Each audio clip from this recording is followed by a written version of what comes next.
Brother Julian pressed his fingers into the dark earth behind the monastery's eastern wall, feeling for the first tender shoots of spring that should be emerging from the garlic bulbs he had planted the previous autumn.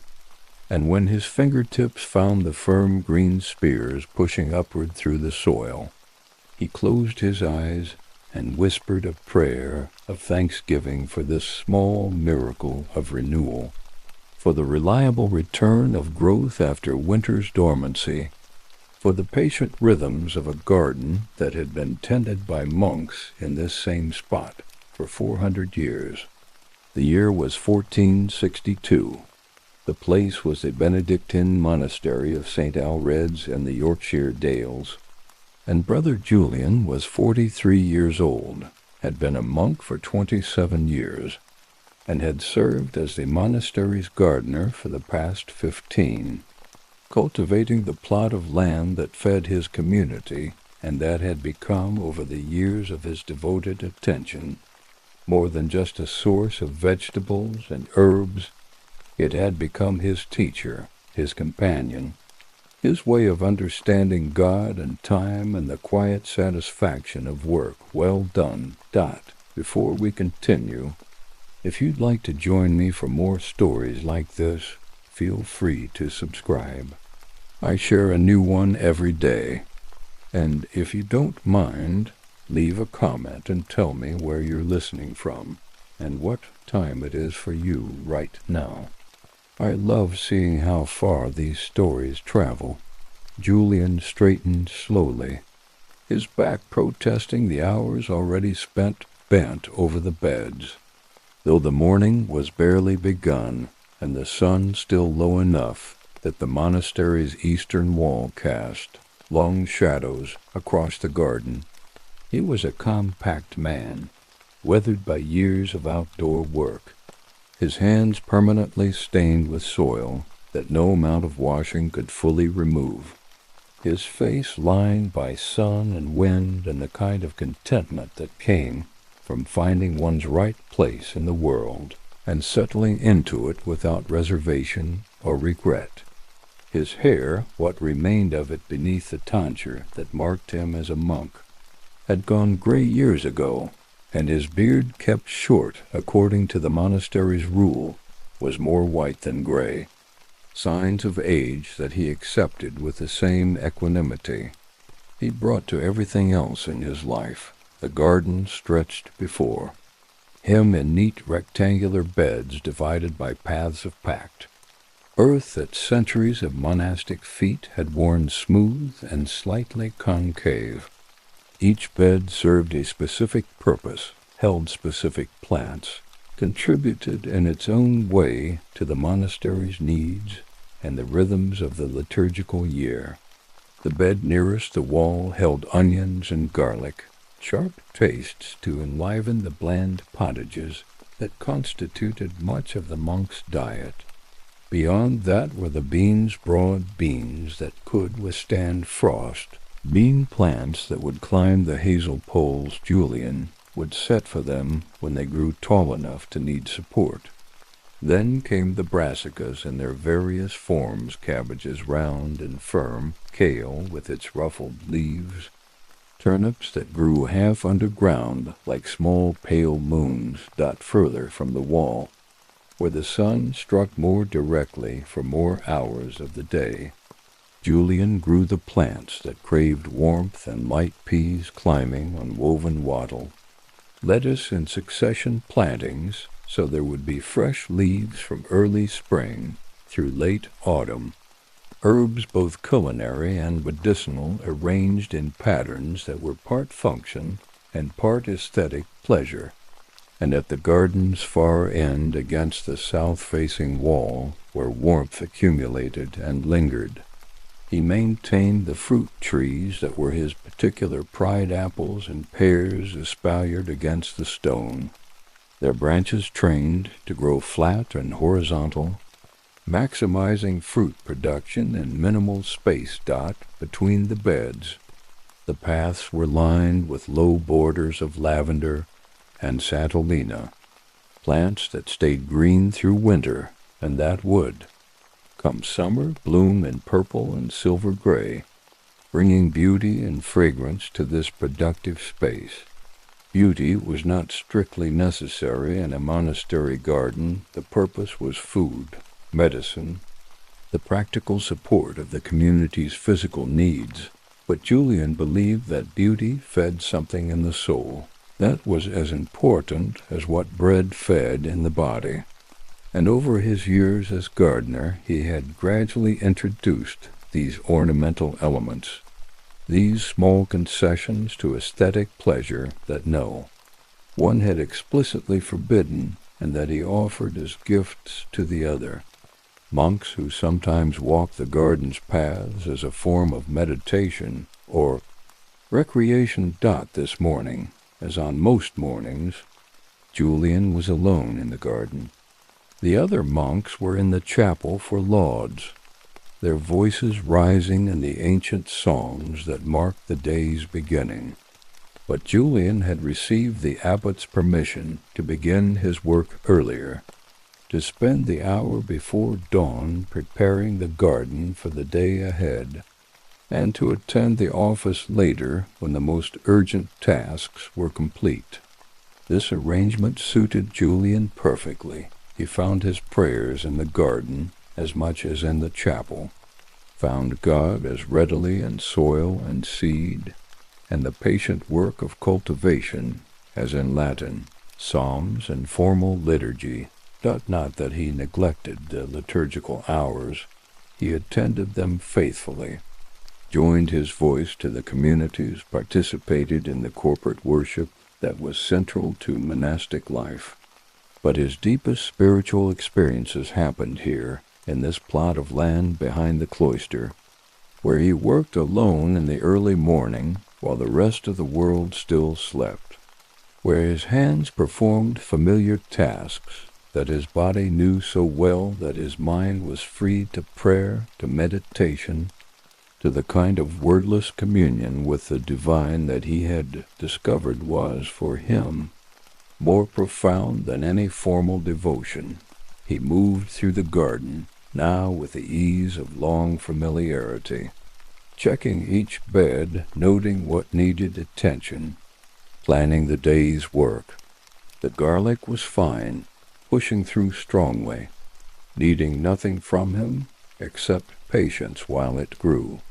The onion bed beside it showed some winter damage. A few plants had rotted, their leaves collapsed and yellowing, and these he pulled and added to the compost, heap that steamed gently in the corner where all the garden's waste eventually returned to become rich amendment for next year's beds. The bean bed needed weeding. Chickweed had taken advantage of the winter's mild spells to establish itself among the young bean plants, and if Julian did not remove it now, it would spread and compete for nutrients and water that the beans needed. He knelt in the damp earth and began the work, pulling the chickweed gently, trying to get the roots so it would not simply regrow, working his way along the row with methodical patience.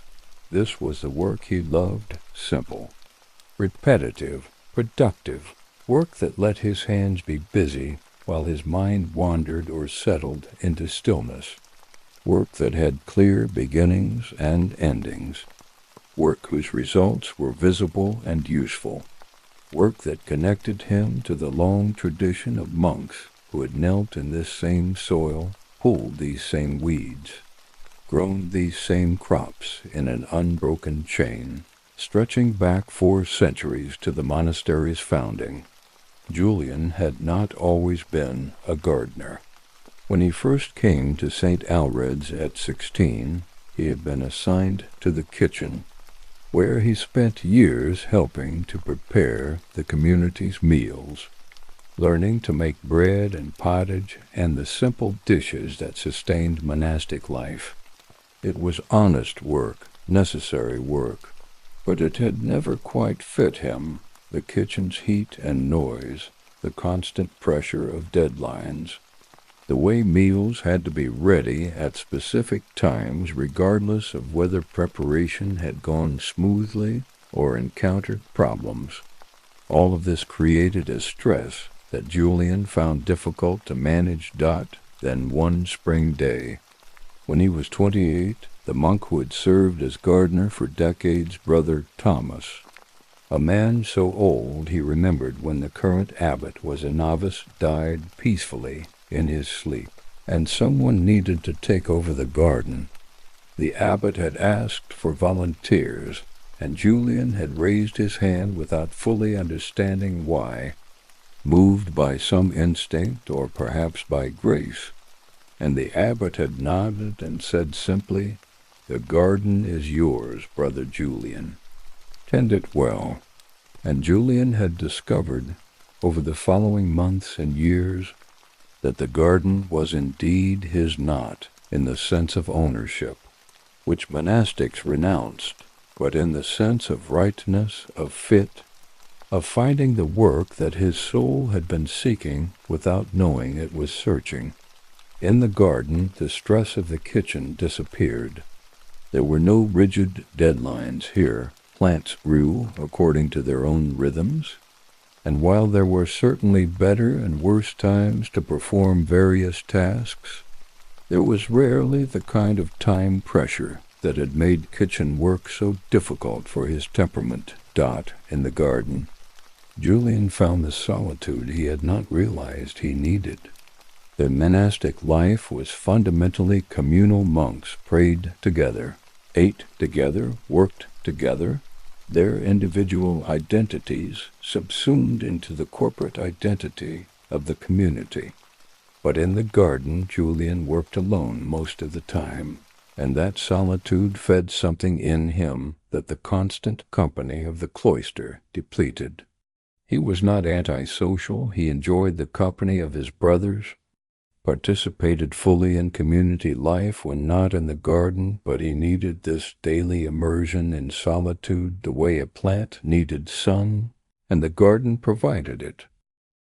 And in the garden, Julian discovered a gift he had not known. He possessed an intuitive understanding of plants, of what they needed, of how to help them thrive. He could look at a struggling bean plant and know whether it needed water or less water, more sun or more shade, support or space to spread. He could feel the difference between soil that was ready for planting and soil that needed more time to warm. He could predict with uncanny accuracy when frost would come and when it had passed for the season. This knowledge was partly learned. He studied the manuscripts in the monastery's library that dealt with agriculture and horticulture, absorbing the accumulated wisdom of generations. But it was also partly something else, something more intuitive, more like recognition than learning. Brother Thomas, in the few months before his death, when he was teaching Julian the garden's routines, had noticed this gift. "You have the touch," the old monk had said, his voice reedy with age but still firm with conviction. "Not everyone does. Some people can follow instructions perfectly and never quite succeed with plants. Others like you just know. It's a gift from God like any gift, and it should be used for the community's benefit and for God's glory. But it's also a responsibility. The gift must be developed, refined, practiced. Natural ability alone isn't enough. You must study, experiment, observe, learn from failures as well as successes. Promise me you'll do that." Julian had promised, and he had kept that promise. Over the 15 years since taking on the garden, he had transformed it from a merely functional space into something extraordinary, not in the sense of being ostentatious or elaborate, but in the sense of being exceptionally productive, exceptionally well-tended, exceptionally attuned to the specific conditions of this particular plot of land in this particular climate with this particular community's needs. Yields had increased significantly. The variety of crops had expanded. The soil had been improved through years of careful amendment with compost and manure. The fruit trees, which had been old and declining when Julian took over, had been rejuvenated through careful pruning and care. Other monasteries had heard about St. Alred's garden, about the monk who seemed to make things grow through some combination of knowledge and intuition and devoted attention. Visiting abbots would ask to see it, and Julian would show them around, explaining his techniques, sharing seeds and cuttings, offering advice when asked. He was not proprietary about his knowledge. He understood that agricultural wisdom was meant to be shared, that helping other communities grow more food served God's purposes as much as growing food for his own community did. The morning advanced. The sun climbed higher, burning off the mist that had settled in the valley overnight, warming the air and the soil on Julian's shoulders as he worked. He moved from weeding to pruning, examining each fruit tree carefully, removing dead wood and shaping the living branches to maintain the tree's espaliered forms. This work required both knowledge and judgment. Cut too much, and you reduce the tree's vigor and fruit production. Cut too little, and you allow the tree to grow out of its trained shape, defeating the purpose of espalier. Julian had learned through years of practice to strike the right balance, to work with each tree's natural growth patterns, while still maintaining the disciplined forms that made espalier so productive. As he worked, other monks began to appear, their morning offices complete, their first tasks of the day beginning. Brother Matthew, who managed the monastery's beehives, passed through the garden on his way to check the hives that stood in wooden boxes near the orchard. He nodded to Julian, who nodded back, and they exchanged no words. Both understood that early morning was a time for quiet work rather than conversation. That speech could come later when the day's urgent tasks were complete. Brother Simon, much younger than Julian, barely 20, came to help with the garden work. He had been assigned as Julian's assistant the previous year, and he was learning the craft slowly but steadily, approaching it with a sincere desire to master what Julian could teach him. Simon was eager, sometimes too eager, wanting to understand everything immediately rather than accepting that gardening knowledge came gradually through years of observation and practice. But he was willing to listen, willing to correct mistakes, willing to do the boring, repetitive tasks that were so much of what gardening actually entailed. And Julian appreciated these qualities even when he found Simon's youthful impatience occasionally trying. "The beans need weeding," Julian said, gesturing to the bed where he had been working earlier. "Start there and work carefully. The bean roots are shallow, and you can easily damage them if you pull too aggressively. Take your time. Better to work slowly and do it right than to work quickly and have to do it again." Simon nodded and knelt in the earth, and Julian watched for a moment to make sure the young monk understood the task before returning to his pruning. This teaching was another aspect of the gardener's role that Julian had not anticipated but had come to value. Passing on knowledge, watching someone else develop skill, seeing the garden's traditions extended into another generation, these things gave satisfaction. That was different from, but equal to, the satisfaction of the physical work itself. The morning office bells rang terse. The third hour, mid-morning prayers. Julian set down his pruning shears and walked with Simon back toward the monastery's main buildings. both monks brushing dirt from their hands and habits, both settling into the quiet that would carry them through the office and into the next segment of the day. They joined the other monks in the chapel, standing in their assigned places in the choir, their voices rising together in the psalms that had been sung in this place by hundreds of monks over hundreds of years. Words that were so familiar, Julian barely needed to think about them. Words that his mouth formed while his mind remained partly in the garden. Reviewing what he had accomplished this morning and planning what needed attention this afternoon. After terse came the morning meal, bread and cheese and small beer, simple food taken in silence while one of the younger monks read from the Rule of Benedict.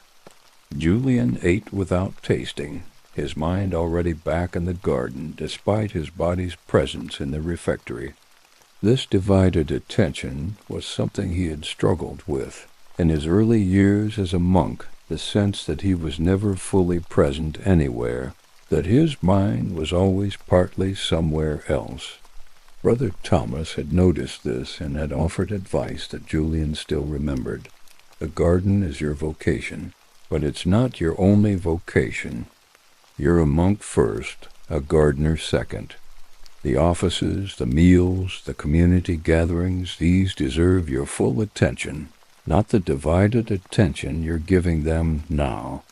When you're in the garden, be fully in the garden. When you're in chapel, be fully in chapel. When you're at meals, be fully at meals. This practice of presence is itself a form of prayer, a way of honoring each moment and each activity by giving it the attention it deserves. Julian had tried to follow this advice, had practiced bringing his full attention to wherever he was and whatever he was doing. He was not entirely successful. His mind still wandered sometimes, still drifted back to the garden when he was supposed to be focused on liturgy or meals or chapter meetings. But he was better than he had been, more present more of the time, and he continued to work on this practice of presence, understanding that it was a discipline that would require lifetime devotion, that there was no point at which he would master it completely and be able to stop paying attention to it after the meal. Julian returned to the garden with Simon, and they worked through the afternoon on tasks that required two people moving large stones to repair a section of wall that had begun to crumble, spreading compost on the beds that would be planted with summer vegetables, preparing bean poles by lashing together long hazel sticks that Julian had cut from the coppice the previous autumn. These were companionable tasks, work that could be done while talking, and Simon asked questions about the garden, about plants, about how Julian knew what to do and when to do it. How do you know when soil is ready for planting? Simon asked, holding one end of a hazel pole while Julian lashed it to others to form a tripod structure that bean plants would climb.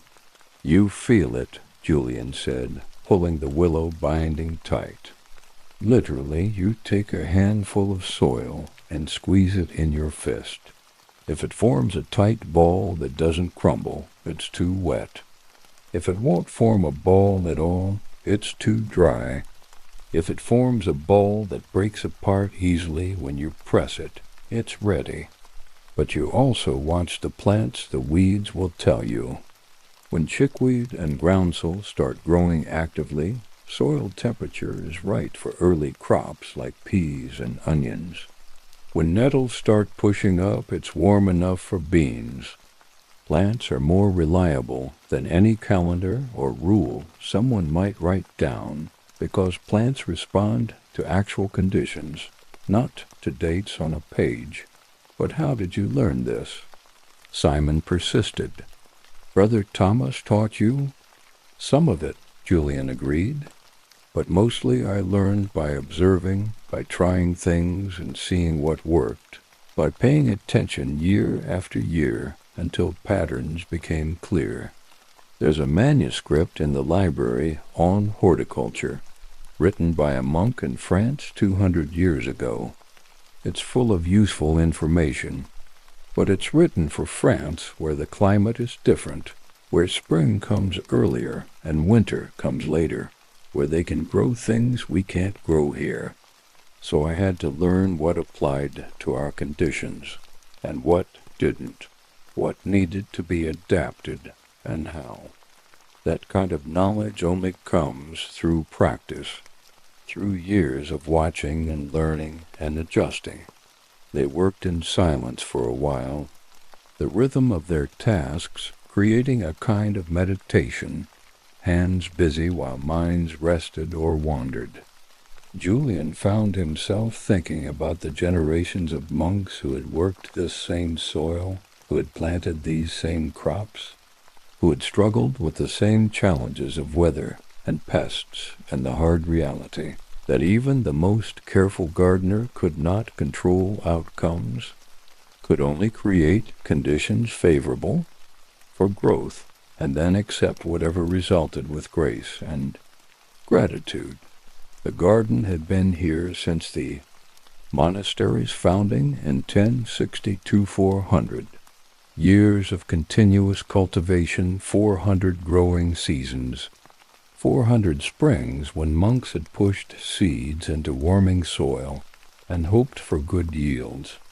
The soil itself was different now than it had been at the beginning, transformed by centuries of compost and manure, by the countless plant roots that had penetrated it and then rotted to create passages for air and water, by the worms and beetles and microscopic organisms that had made it their home and whose activities had turned it from heavy clay into the dark, crumbly, life-filled medium that now filled the garden's beds. Julian sometimes tried to imagine those first monks arriving in this valley to establish a new foundation, clearing the land, building the first rough structures that would eventually be replaced by the substantial stone buildings that now stood. What had they thought, seeing this empty hillside, knowing they were committing to staying here, to transforming this place into a community that would pray and work and sustain itself for centuries? Had they imagined Julian working in the garden 400 years later, benefiting from the soil they had begun to build, following the patterns they had established? Did they hope their work would endure so long, or did they simply focus on the immediate tasks of survival and establishment, letting the future take care of itself? He liked to think that they would be pleased, seeing what their foundation had become, the substantial stone buildings, the productive fields and gardens, the community of monks who continued the patterns of prayer and work that they had initiated. He liked to think that his own work honored theirs, that his careful tending of this garden was a way of thanking them for their foresight and labor and faith that this place was worth establishing, and that their descendants in religion would maintain what they began. The afternoon office bells rang noons. The 9th hour, mid-afternoon prayers. Julian and Simon set down their tools and walked once more to the chapel. And once more Julian tried to bring his full attention to the liturgy, to be present to the prayers rather than letting his mind wander back to the garden. The psalms washed over him, familiar as breathing, their rhythms shaping his day as reliably as the sun's movement across the sky. When the office ended, there was time for private reading or contemplation before the evening meal, and Julian returned to the garden, not to work this time, but simply to walk among the beds, to observe, to check on the plant's progress, to plan for tomorrow and the day after and the season ahead. This was his favorite time in the garden, late afternoon when the work was done, when he could simply be present without agenda or task, when he could let his attention rest on whatever caught his eye. A cabbage showing the distinctive damage of cabbage white caterpillars, which he would need to pick off by hand. A pea plant just beginning to show the tendrils it would use to climb, reaching out for something to grasp. An apple tree with the first tight buds that would, in a few weeks, open into flowers that would, if the spring weather cooperated, become fruit by summer's end. He noticed everything, filed it all away in the mental database he had built over 15 years of careful observation. The knowledge accumulated: which varieties of beans were most reliable, which herbs needed full sun and which tolerated shade, when to expect late frosts and when it was safe to plant tender crops, how much water different plants needed, and how to tell when they were getting too much or too little. This knowledge was never complete. Every year brought new challenges, new conditions that required adaptation, new lessons to be learned. But the accumulation of experience made him more capable each year, more able to read the subtle signs that plants gave about what they needed, more skilled at providing what would help them thrive. As he walked, Julian prayed, not with formal words but with attention, with the act of noticing and appreciating what was before him. This was his deepest form of prayer, this practice of presence, this careful observation, this gratitude for the abundance that the garden produced and the beauty it contained. He had tried to explain this once to the abbot, who had questioned whether Julian spent enough time in the chapel, whether his devotion to the garden was perhaps excessive, whether he was substituting horticultural work for proper prayer.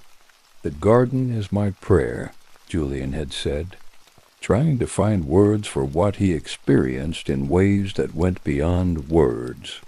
"When I'm here, when I'm paying attention to the plants, when I'm doing the work of helping things grow, I feel closer to God than I feel anywhere else.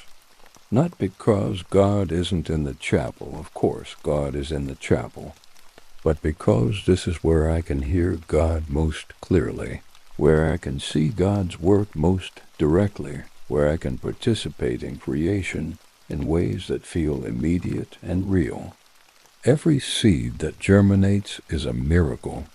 Every plant that grows from tiny seedling to mature producer of fruit or seed is a testimony to God's provision.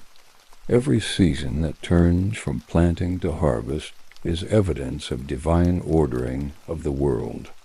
How can I experience all this and not be praying?" The abbot had considered this, had nodded slowly, had finally said, "Very well. I accept that the garden is your primary place of prayer, but do not neglect the offices entirely. Community prayer matters, not just for your own spiritual development, but for the community's cohesion and for the witness we offer to the world about the monastic life. Continue to attend the offices faithfully, even if your heart is in the garden, and continue to bring this same attention and devotion to the garden that you bring to prayer. If they are the same for you, then do both well." Julian had agreed, had continued to attend the offices faithfully, while also continuing to pour himself into the garden work. And over the years the abbot had come to appreciate what Julian brought to the community, not just the food the garden produced, though that was certainly valuable, but the example of devoted work, of finding one's vocation and pursuing it with wholehearted commitment, of discovering God in unexpected places and in ways that did not fit conventional patterns, but that were nonetheless authentic and life-giving. The evening meal came, and after at vespers the evening office, prayers offered as the light faded from the sky and the day transitioned toward night. Then there was recreation time, when the monks could talk freely, when the strict silence that governed most of the day was relaxed, when they could share news and stories and simply enjoy each other's company without the formal structures that shaped so much of monastic life. Julian usually spent this time with Brother Matthew, the beekeeper, whose work was similar to Julian's in that it involved tending living things, observing their patterns, providing what they needed to thrive. The two men had become friends over the years, recognizing in each other a similar approach to their vocations, a similar finding of God, and work with plants and insects rather than in books or formal theology. This evening they walked together in the cloister, the covered walkway that surrounded the monastery's central courtyard, talking quietly while the light faded and bats began to emerge to hunt insects in the gathering dusk. "The bees are building up well," Matthew reported. "I saw the first orientation flights today, young bees learning the hive's location.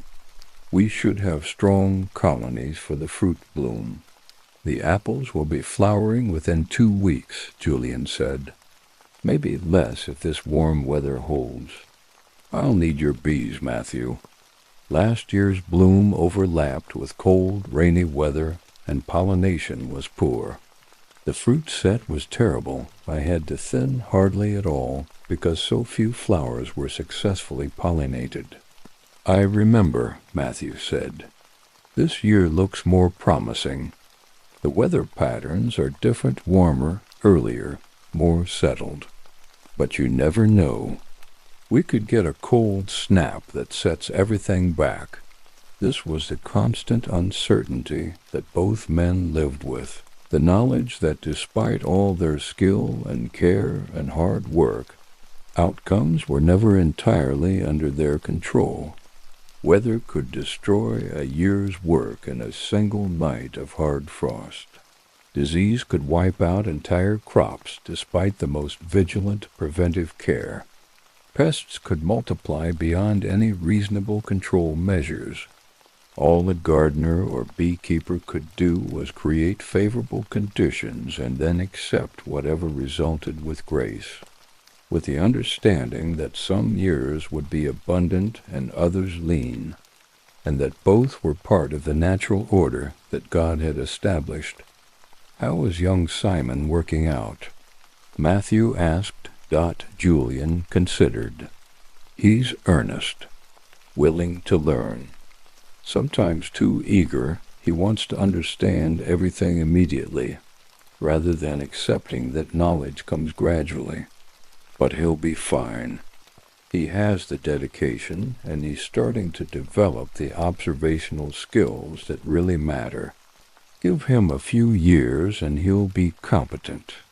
Whether he'll ever have the gift, the intuitive understanding that makes the difference between competent and excellent, that I can't tell yet. It may come or it may not. Not everyone has it." "You have it," Matthew observed. "I'm fortunate," Julian agreed, "but I don't take credit for it. It's a gift, like you said. All I can do is use it well, develop it through practice and study, and try to pass on what I know to whoever comes after me. The garden will outlive me, just as it outlived Brother Thomas and all the gardeners before him. My task is to maintain it well during my tenure, and to prepare someone else to take over when my time is done."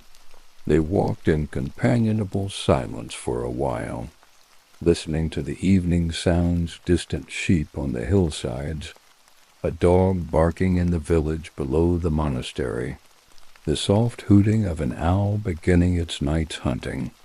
The monastery bell would ring soon for Compline, the final office of the day, and after that would come the great silence, when no speech was permitted until after morning prayers, when the monks would go to their dormitory and their small individual cells and their beds, to sleep until the night office of matins woke them to prayer in the darkness before dawn. Julian looked forward to Compline and to the silence that followed it.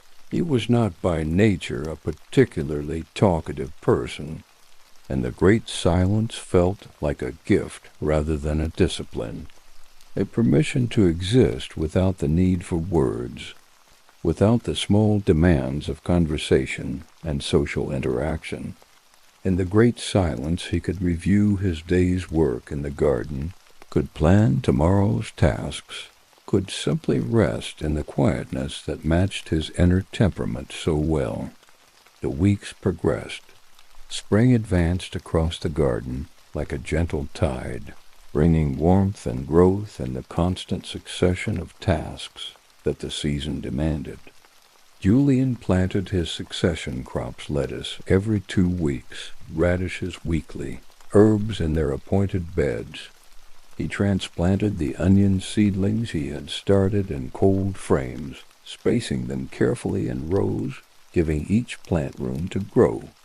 He sowed carrots in their long beds, mixing the tiny seeds with sand so he could distribute them more evenly, knowing they would still need thinning once they germinated, but trying to minimize the waste. Simon worked beside him most days, learning through repetition and observation, gradually developing the muscle memory and intuitive judgment that could not be taught directly but only acquired through practice. Julian watched the young monk's progress with satisfaction, seeing him become more confident, more capable, more attuned to what the plants needed and when they needed it. The fruit trees bloomed magnificently, covering themselves in clouds of white and pink flowers that filled the garden with fragrance and beauty. Brother Matthew's bees worked the blossoms enthusiastically, and the weather held perfect warm enough for bee flight, calm enough that the bees could work efficiently, dry enough that the pollen stayed viable. Julian watched with deep satisfaction as the bees moved from flower to flower, performing their essential work of pollination, ensuring that the autumn would bring fruit from these spring blossoms. This was one of the garden's great lessons, one that Julian had learned slowly over his years of devoted attention. Everything was connected. The health of the fruit trees depended on the bees. The bees depended on the flowers, not just the fruit tree flowers, but the succession of blooms that the garden provided from early spring through late autumn. The flowers depended on healthy plants, which depended on good soil, which depended on the compost that Julian made from garden waste and kitchen scraps and the manure from the monastery's animals. The compost depended on the proper balance of green and brown materials, on adequate moisture, on the turning and tending that Julian provided. Every element connected to every other element, in a web of relationships that was complex and beautiful, and that worked best when all the parts were maintained in proper balance. This interconnection was, Julian thought, an image of the divine ordering of the world, an expression in miniature of how God had designed creation to function, everything in relationship, everything contributing to and depending on everything else, nothing existing in isolation, but all things woven together in patterns of mutual support and reciprocal need. When he explained this to younger monks, they sometimes looked puzzled, unable to see the theological significance of crop rotation and companion planting, and the relationship between bees and flowers. but Julian understood it with a certainty that went beyond argument or explanation. The garden was a text that could be read by those who knew how to look, and what it said about God and creation and the proper ordering of human life was as profound as anything written in the theological manuscripts that filled the monastery's library. The summer came, bringing the long days and warm weather that Julian loved, when he could work from dawn to dusk, and the plants grew visibly, responding to sun and warmth and the careful tending he provided. The beans climbed their poles and began to flower, white blooms that would become the long green pods that the kitchen would use in so many dishes. The cabbages formed their tight heads, the onions swelled underground, the lettuce grew lush and green in the cool corners where Julian had planted it to escape the hottest sun, and the work intensified watering during dry spells, hauling countless buckets from the well to the thirsty plants, soaking the soil deeply so roots would grow down rather than staying shallow, weeding constantly, staying ahead of the quick-growing summer weeds that would choke the crops if given any opportunity, thinning the carrots and beets, removing enough seedlings that the remaining ones had space to develop properly, tying up the tomatoes that Julian grew against the south wall, supporting their heavy fruit-laden branches, pinching off the suckers that would divert energy from fruit production. The harvests began first the lettuce and radishes and early peas, then the beans in their abundance, then the first tomatoes warm from the sun, then the apples and pears as summer progressed toward autumn. Julian worked with Simon to bring in the produce, to distribute it to the kitchen, to store what could be stored for winter use, to dry herbs for the infirmary and the kitchen, to make the most of the abundance that the garden was producing. This was the payoff for all the work of spring, the justification for the hours of planting and weeding and tending this abundance. This provision, this tangible demonstration that the garden could feed the community, could provide variety and nutrition and the fresh vegetables that made the monastery's plain diet at least somewhat varied and interesting.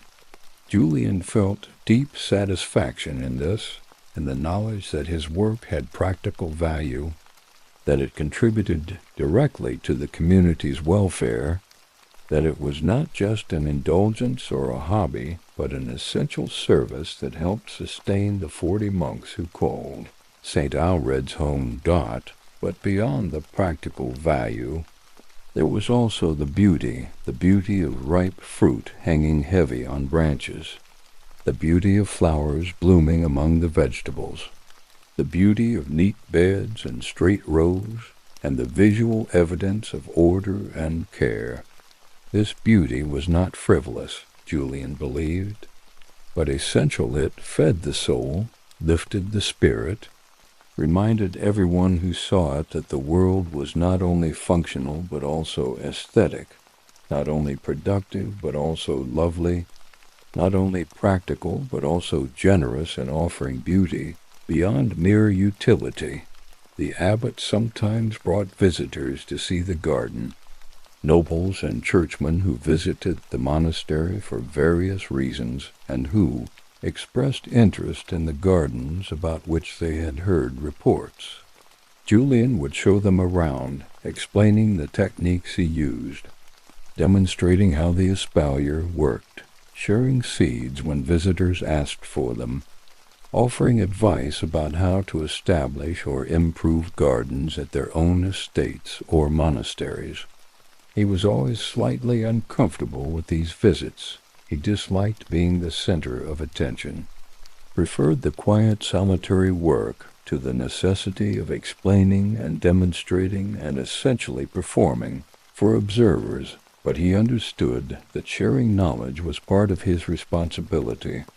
that the garden's abundance was meant to be generous, not just in food, but also in wisdom, in techniques that could be replicated elsewhere, in inspiration that might encourage others to garden more seriously or skillfully.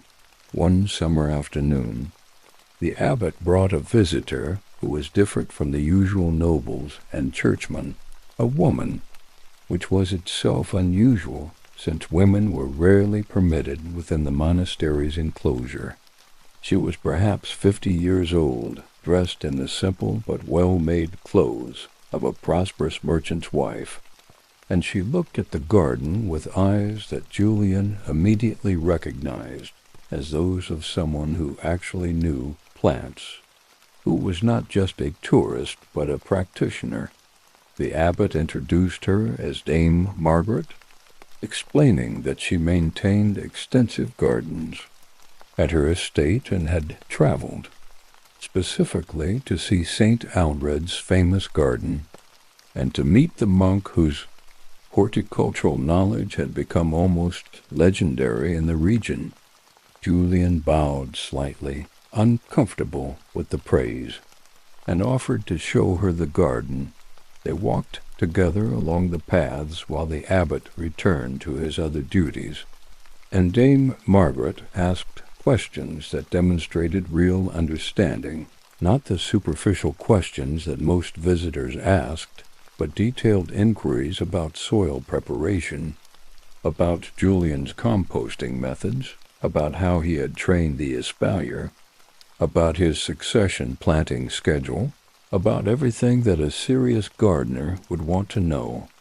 Julian found himself relaxing into the conversation, finding pleasure in talking with someone who genuinely understood what he was doing and why, someone who could appreciate the sophistication of techniques that most observers simply took for granted.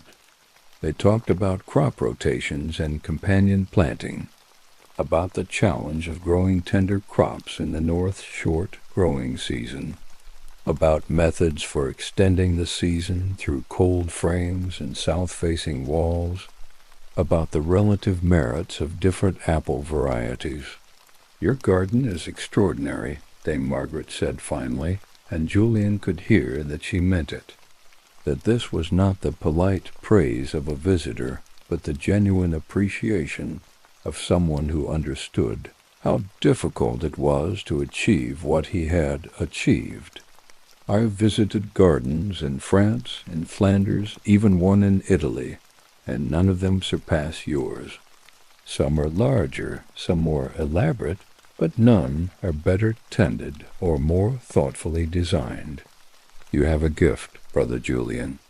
"I've been fortunate," Julian demurred. "Good soil, adequate water, a climate that's challenging but not impossible, and the time to develop skill through years of practice, and the traditions of those who came before me. I build on 400 years of accumulated knowledge." "That's humility, and it's admirable," Dame Margaret said, "but don't discount your own contribution. I've seen gardens with all those advantages that are nowhere near as successful as yours. What makes the difference is the gardener, the attention, the care, the intuitive understanding of what plants need and when they need it. Those qualities can't be taught, only developed in people who have the underlying gift. You have that gift, clearly." They talked for another hour, and when Dame Margaret finally took her leave, she pressed a small purse of coins into Julian's hand. "For the monastery," she said, "in thanks for your time and knowledge, and because gardens like this deserve support. What you're doing here matters, Brother Julian. Don't let anyone convince you otherwise." Julian gave the coins to the abbot. As he was required to do, monks did not handle money personally, but he kept Dame Margaret's words, turning them over in his mind in the days and weeks that followed. "What you're doing here matters. He believed that, had always believed it, but it was comforting to hear it confirmed by someone whose judgment he respected, someone who understood what good horticulture required and what it could achieve. The summer faded toward autumn, and the garden's character changed with the season. The exuberant growth of summer slowed and then stopped. Plants that had been producing abundantly began to decline. The tomatoes, after months of steady production, finally succumbed to blight despite Julian's preventive measures. The bean plants yellowed and dried, their season finished. The lettuce, in the increasing heat of late summer, bolted to seed, becoming bitter and inedible. But autumn brought its own abundance, the main potato harvest, lifted from the earth and hills that yielded sometimes a dozen tubers from each planted piece. Wealth created from the ground itself through the patient alchemy of photosynthesis and plant growth. The onions were pulled and laid out to dry, their papery skins rustling in the breeze. The cabbages reached their full size, some heads so large that it took both hands to carry them. The apples and pears ripened were picked carefully to avoid bruising, were stored in the cool cellar where they would keep for months. Providing fresh fruit deep into winter dot, this was Julian's favorite season, autumn, with its harvest abundance. With the satisfaction of seeing the year's work come to fruition, with the knowledge that the community would eat well through the coming winter because of what the garden had produced. The light changed, becoming golden and slanted, striking the garden from different angles than it had in summer, creating different shadows, emphasizing different features. The leaves on the fruit trees began to change color, showing yellows and reds before falling to carpet. The ground.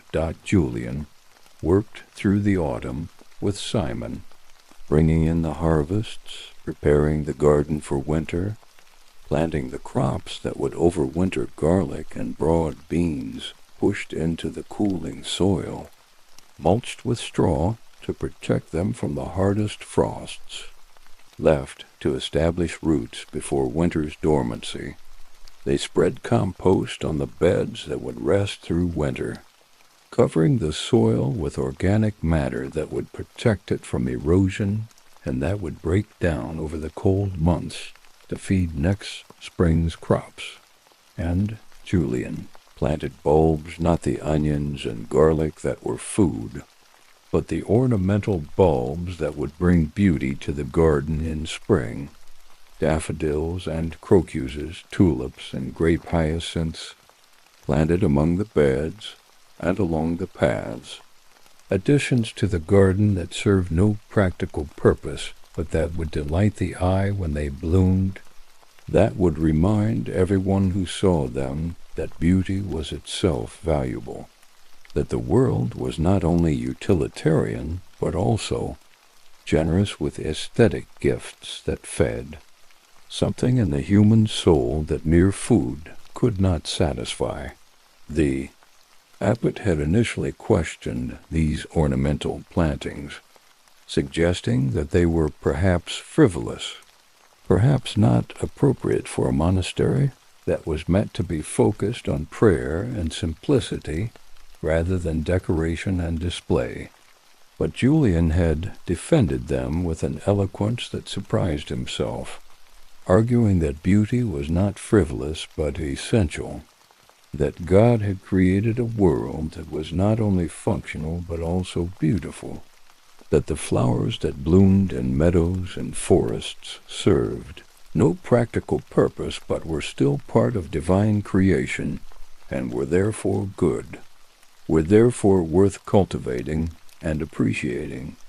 We are meant to be stewards of creation, Julian had said, and that means not only using it for our needs, but also appreciating and preserving its beauty.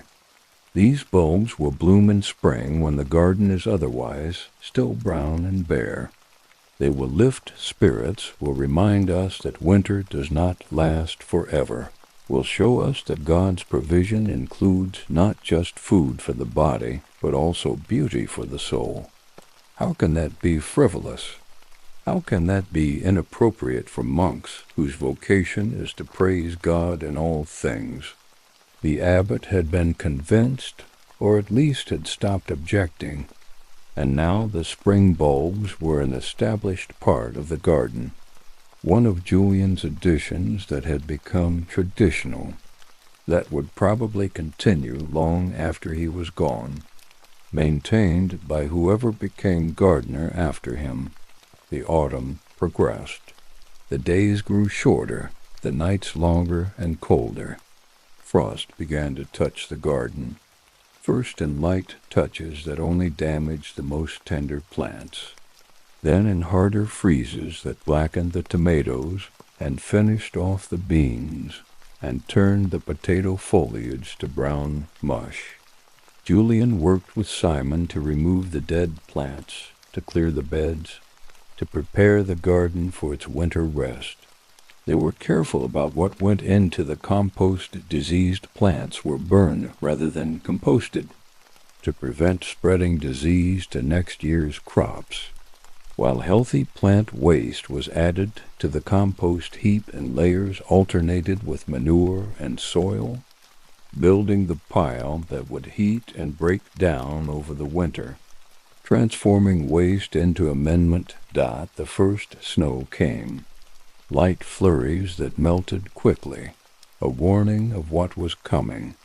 Julian made sure the cold frames were secure, that the stored produce was properly protected, that everything that needed winter shelter had it.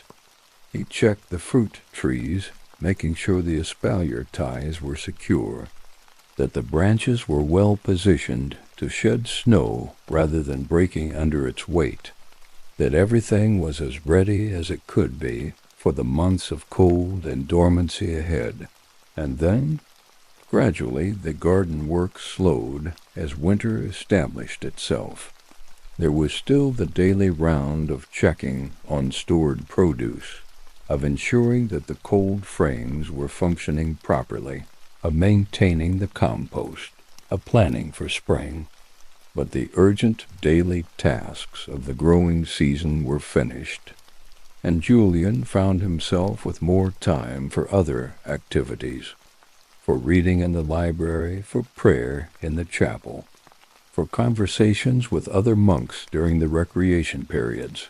He spent some of this time writing, not theological treatises or spiritual meditations like some of the monks produced, but practical notes about the garden, recording what had worked well this year and what had not, what varieties had proven successful and which had disappointed, what techniques he had tried, and what results they had produced. These notes were partly for himself, a way of ensuring he would remember lessons learned when the next growing season arrived, but they were also for whoever would become gardener after him, a record of accumulated knowledge that could be passed on, that could help the next person avoid mistakes. Julian had made and built on successes he had achieved. Brother Thomas had left such notes, and Julian had found them invaluable during his first years as gardener, referring to them constantly when faced with questions or problems. Now he was creating a similar resource for the next generation, repaying the debt he owed to those who had come before by serving those who would come after. Winter deepened. Snow fell and persisted, covering the garden in white, transforming it into a place of strange beauty. The neat beds reduced to abstract shapes. The paths disappeared, everything unified under the covering snow. Julian walked the garden less frequently now, since there was little to do and since the cold was often bitter, but he still made his rounds periodically, checking that all was well, that the winter was not causing unexpected damage, that the garden was successfully dormant, resting and gathering strength for the explosion of growth that spring would bring. The winter office schedule was different from the summer one. The night office of matins came later, since the nights were so long and the day offices were compressed into the shorter hours of daylight. Julian attended them all faithfully, joining his voice to the community's, singing the psalms that marked the hours and the seasons, participating in the corporate prayer that was the monastery's primary work, its reason for existence. But he also continued to find his deepest prayer in the garden, even in winter when the garden was asleep. Walking the snow-covered paths, he prayed wordlessly, thanking God for the abundance of the past season, asking blessing on the season to come, offering his work and his devotion and his hope that the garden would continue to serve the community well. This winter prayer was different from the summer prayer of active work, but it was no less genuine, no less devout. It was simply suited to the season, suited to the dormancy and rest that winter demanded, suited to the slower rhythms and the turning inward that characterized this dark time of year. The winter solstice came and passed, the longest night, the turning point after which the days would begin to lengthen again, though spring was still months away. The Christmas season brought its own rhythms to the monastery's special offices, better meals, a slight relaxation of the usual austerity. Julian observed it all, participated fully, but found himself increasingly thinking about spring, about the work that would resume when the weather warmed, about seeds he wanted to try this year, about techniques he wanted to experiment with, about improvements he could make to the garden's productivity and beauty. This forward thinking was natural for a gardener. The work was always cyclical, always moving toward the next season, always planning ahead, because plants worked on their own time scale and could not be rushed. If you wanted tomatoes in August, you had to start seeds in March. If you wanted garlic in July, you had to plant cloves in October. The garden taught patience, taught long-term thinking, taught that immediate gratification was not how the natural world worked, that good outcomes required early preparation and then patient waiting while natural processes unfolded at their own pace. This lesson, Julian thought, applied to more than just gardening. It applied to spiritual development, to the formation of character, to any worthwhile human endeavor. Good outcomes required patient preparation and sustained effort over time. There were no shortcuts, no quick fixes. You planted, you tended, you waited, and eventually, if you had done the work well, and if grace attended your efforts, you harvested. But the harvest came only after the long season of growth, and there was no way to skip that season, no way to compress it into something more convenient or more immediately gratifying. This was perhaps why Julian had found his vocation in the garden. His temperament was naturally suited to this kind of work, to the patient attention, overextended time, to the willingness to do today what would not show results until months or even years from now. Others might find such work tedious or frustrating, but Julian found it satisfying, found it deeply aligned with how he understood the world and his place in it. The winter continued. January's cold gave way to February's slightly milder weather. The sun, though still low in the sky, began to have real warmth at midday. Julian noticed the signs of approaching spring, the lengthening days, the birds beginning to sing in preparation for breeding season, the snowdrops pushing through the snow to bloom in white clusters, improbably delicate, yet tough enough to survive the cold. And in the garden, beneath the snow, The garlic and broad beans were doing what they needed to do, establishing roots, gathering strength, preparing for the rapid growth that would come when the weather warmed. Julian could not see this happening, could not monitor their progress, but he trusted that it was occurring, trusted the patterns that he had observed over 15 years of gardening, trusted that the spring would reveal growth where winter showed only dormancy. Trust was perhaps the deepest lesson the garden had taught him, trust in natural processes, trust in the reliability of seasons, trust that patient work would produce results even when those results were not yet visible. This trust was, he thought, fundamentally spiritual, fundamentally an expression of faith in the divine ordering of the world, in God's provision, in the goodness of creation despite all its challenges and difficulties, and the real suffering that was part of any honest engagement with the natural world, because the garden was not only a place of beauty and abundance, it was also a place where plants died, where pests destroyed weeks of work in a single night, where disease could wipe out entire crops despite the most careful preventive measures, where late frosts could kill tender seedlings, and where dry spells could stress plants beyond recovery, and where the 100 small disasters that were part of gardening could and did occur regularly. Julian had learned to accept these disasters, to work with them rather than being defeated by them, to see them as part of the whole rather than as aberrations that should not occur. Death and loss were part of the natural cycle, part of what made the garden a true reflection of creation rather than some sanitized, idealized version. The garden taught both the joy of growth and the reality of decay, both the satisfaction of harvest and the disappointment of failure, both the beauty of blooming flowers and the inevitability of their fading. This acceptance of the whole picture, both the beautiful and the difficult, was perhaps the garden's most profound spiritual teaching. God's creation included death as well as life, loss as well as abundance, suffering as well as joy. The garden did not shy away from this reality.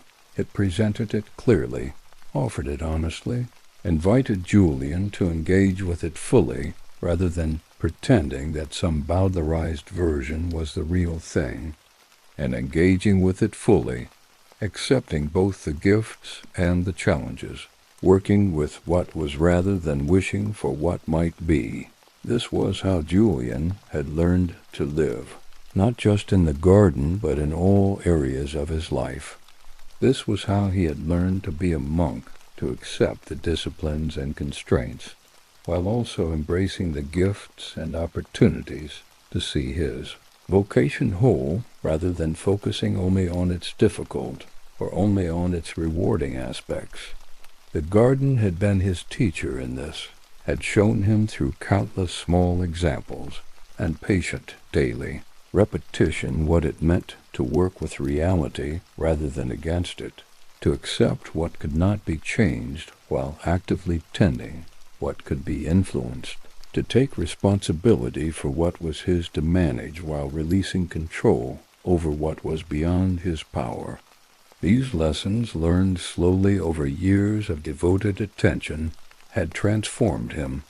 He was not the same person who had entered the monastery at 16, uncertain and anxious and struggling to find his place. He was not even the same person who had become gardener at 28, eager but inexperienced, armed with enthusiasm, but lacking the deep knowledge that only time could provide. He was now a man shaped by his vocation, formed by years of patient practice, grounded in understanding that was both practical and spiritual, both technical and contemplative. The garden had made him who he was, and he was grateful for that making, grateful for the long apprenticeship, grateful for the teachers both human and botanical who had instructed him, grateful for the community that had given him this work in this space and the time to develop his gifts. He could imagine no other life now, no other work that would suit him so completely, no other place he would rather be than here, in this garden, doing this work, serving this community, participating in traditions that stretched back centuries, and that would, he hoped, continue for centuries to come. March arrived, bringing the weather that Julian had been waiting for, warming days, occasional rain, the unmistakable sense that winter's grip was loosening. The snow melted, revealing the garden in all its winter-bare starkness, brown beds, the gray stems of perennial herbs, the architectural shapes of the espalier trees against the wall. It was not beautiful yet, but it was full of potential, full of the promise of what was coming. Julian began his spring work, starting with the tasks that could be done while the soil was still cold, pruning the fruit trees, repairing any winter damage to structures, checking his tools, and repairing or sharpening what needed attention. He examined the beds where the garlic and broad beans were growing, finding with satisfaction that they had survived the winter well, that the garlic shoots were already pushing upward, that the bean plants were green and healthy, establishing themselves for the rapid growth that would come when the weather warmed further.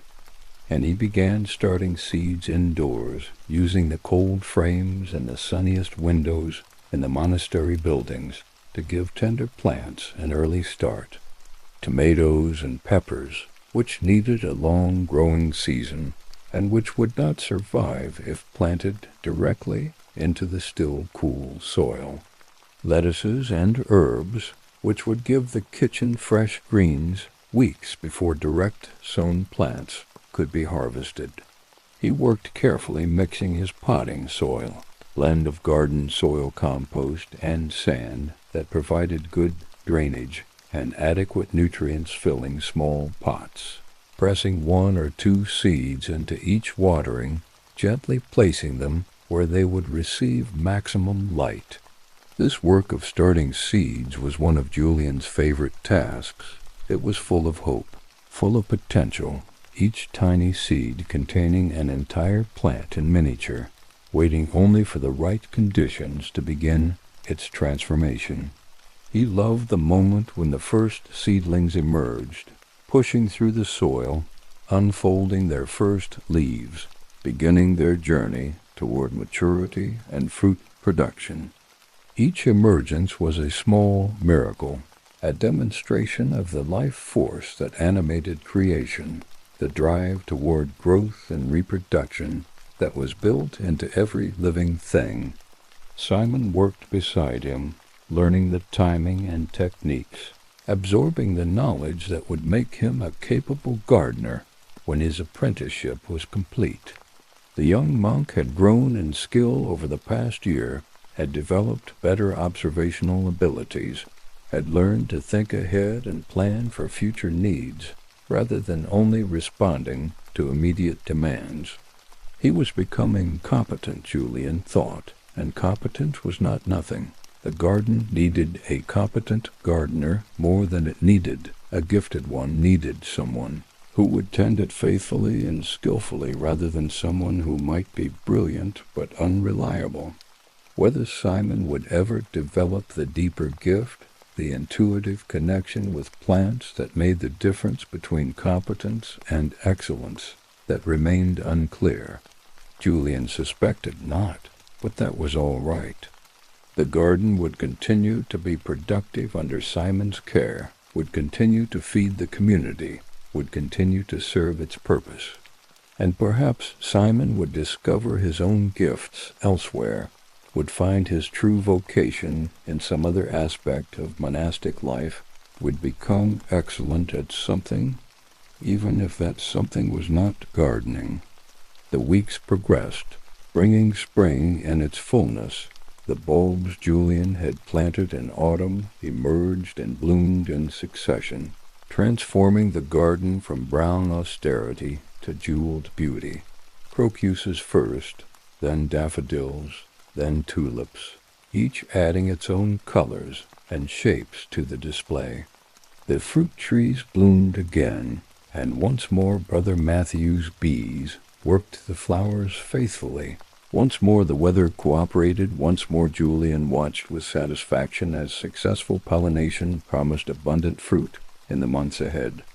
And Julian planted beans and peas in succession, carrots and beets and turnips, cabbages and lettuce, and all the other crops that would feed the community through the coming year. He worked long days, as the season demanded, rising early and working until dark, making the most of the planting weather, establishing the crops that would grow through summer and produce the autumn harvest that was still months away, but that was already being prepared for through this spring work.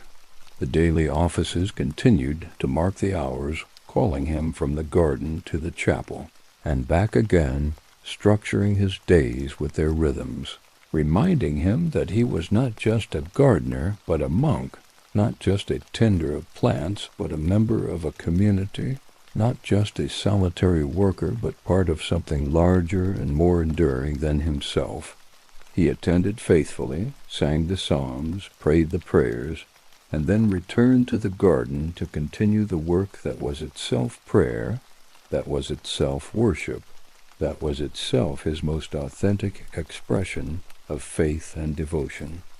The summer came, bringing everything Julian had anticipated, and prepared for the vegetables growing strongly, producing abundantly, providing the kitchen with fresh food daily, the fruit ripening on the espalier trees, apples and pears swelling and coloring, promising a harvest that would exceed anything in recent memory, the flowers blooming in succession, bringing beauty and fragrance, and the sense that the garden was not merely functional, but also generous in offering aesthetic gifts beyond mere nutrition.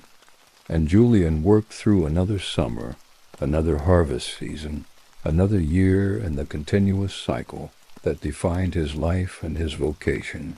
He worked with Simon beside him, with Brother Matthew tending his bees nearby, with the other monks visible through the garden as they went about their various tasks, all of them together maintaining this community, this monastery, this island of prayer and work in a world that often seemed chaotic and hostile, but that here within these walls was ordered and purposeful and full of meaning. The years ahead stretched before Julian. He was 43, probably had 2 or even 3 decades of work still ahead of him, if health and strength held years in, which he would continue tending this garden teaching, Simon and perhaps other apprentices refining his techniques, learning new things, deepening his understanding of the plants and soil and seasons that he knew so well already, but that still held mysteries, still offered lessons, still had more to teach him if he remained attentive, remained humble, remained open to instruction from sources both expected and surprising. And when those years were finished, when his time as gardener was complete, the garden would continue tended by Simon, or by whoever came after Simon, maintained by monks he had not yet met and perhaps would never meet, continuing the traditions he had inherited and extended, carrying forward into the future the 400-year-old commitment to cultivating this particular plot of land in service to this particular community, in gratitude to the God who had made all growing things and who was honored by their careful tending. This continuity, this participation in something larger than himself, this sense of being one link in a long chain, these things gave Julian's work meaning that transcended the particular tasks and harvests and individual seasons. He was not just growing vegetables for this year's meals. He was maintaining a garden that had fed monks for centuries, and that would, God willing, feed monks for centuries to come. He was participating in a tradition of prayer and work that connected him to the past and to the future. that made him part of something enduring, something that mattered not because it was grand or dramatic, but because it was faithful, because it persisted, because it continued year after year, serving the simple, essential purposes for which it had been established. And this was enough. This was everything. This was the vocation Julian had found, the work that made his life make sense, the place where he encountered God most directly, the garden behind the cloister, where he would continue working for as many years as he was given, making his daily offerings of attention and care, participating in creation, helping things grow, finding in the patient rhythms of planting and tending and harvesting the meaning and purpose that his life required, the peace that his soul sought, the joy that came from doing well the work he was meant to do, in the place he was meant to be, surrounded by the community he was meant to serve, in the garden that had become both his vocation and his home, his teacher and his companion, his prayer and his praise, his way of saying yes to God and to existence, and to the terrible, beautiful privilege of being alive in this world, where garlic pushed through spring soil and apples ripened on summer branches and snow covered the winter garden in preparation for renewal, where death and life existed together, where loss and abundance were both real, where the patient daily work of tending living things was itself a form of worship and a way of participating in divine creativity, and an expression of faith that the world was good despite all its challenges, and that human work mattered despite all its limitations, and that beauty was worth cultivating, even though it faded, and that life was worth celebrating, even though it ended, and that the garden behind the cloister was worth tending with everything he had, every day, for as long as he was able, because this was what he was meant to do. This was who he was meant to be.